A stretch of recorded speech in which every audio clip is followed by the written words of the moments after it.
Thank you, Madam Chairman. Governor Whitmer, I'm going to direct my questions all to you, and I got three questions, and then with you can answer those in a follow-up after that.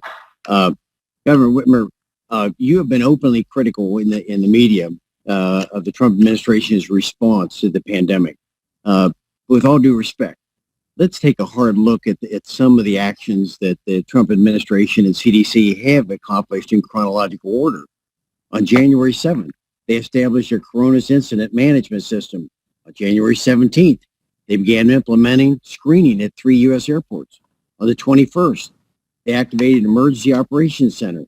On January 31st, the Trump administration declared the coronavirus a public health emergency. Then followed on March 12th, the World Health Organization declared that the COVID-19 is a pandemic. The following day, the president declared a national emergency.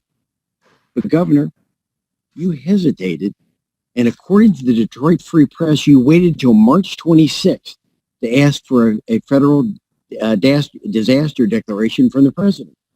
So by the time you asked for that declaration on March 26th, 12 other states had already requested and had been approved for that. And almost 60 Michigan residents had died of COVID-19. So in this two-part question there, Governor, do you regret not acting sooner? And secondly, remember that 12 other states had already acquired disaster declarations. Do you think Michigan should have been put in the front of the line and ahead of these other states relative to the federal stockpile, the SNS? Second question, Governor Whitmer, on March 27th, you told radio station WWJ 950 that Michigan was in trouble getting the equipment they needed because you alleged that the federal government was telling vendors not to honor the contract they had with Michigan. These are serious violations or allegations. Governor, will you release the names of those who those vendors were? And then the third question, Governor, according to the Washington Post, more than 25,000 nursing home residents and more than 4,000 nursing home staff have died nationally. That's 25% of all the COVID patients.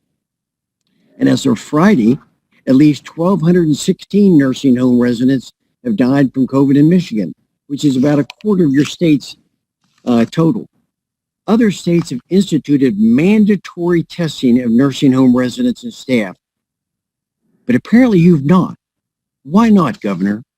Could you answer those questions, please? Congressman, thank you for raising these questions. And with all due respect, I'm not going to go toe-to-toe with you on every allegation that you've alleged.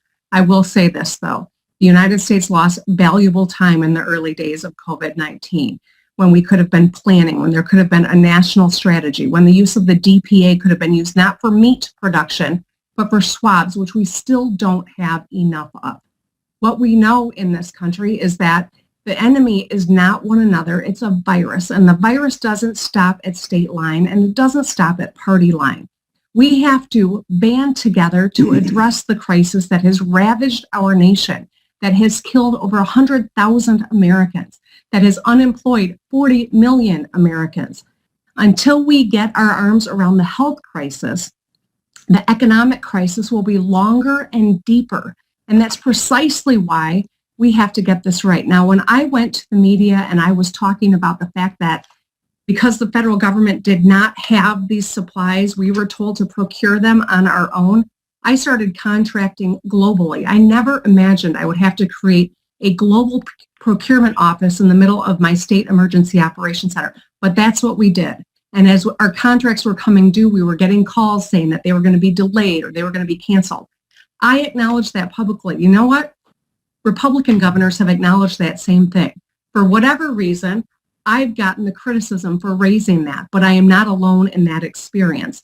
And I would direct you to speaking with other governors to acknowledge that when we are procuring these on our own, we necessarily start bidding against one another. And guess who tops all of our contracting ability? It's the federal government. So when Michigan was heating up and exponential growth was happening here, was the federal government that was where our supplies were getting delayed and distracted to. And that's why I was calling on help, because we had one shift's worth of PPE at that time. Chair, gentleman's time's expired. Chair now recognizes